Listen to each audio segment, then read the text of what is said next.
हरिओम। ब्रह्मचर्य प्रकृति के साथ जीवन जीना सिखाता है। भोग विलास मनुष्य के जीवन का एक छोटा सा हिस्सा होता है, लेकिन वक्त ऐसा बदला कि भोग विलास को ही जीवन शैली बना दिया गया। युवा अवस्था में ऊर्जा का प्रवाह अधिक होता है, अब इसका जैसा ही उपयोग कर लें।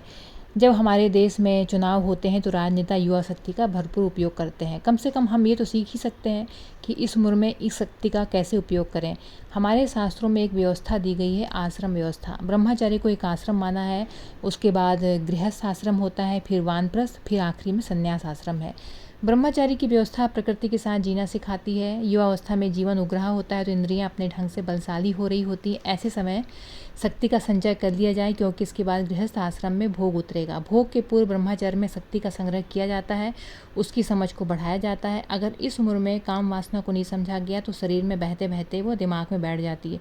जिसकी काम वासना मस्तिष्क में पहुँच गई तो उसके जीवन में निगेटिविटी, अपराध और गलत विचार तो उतरेंगे ही।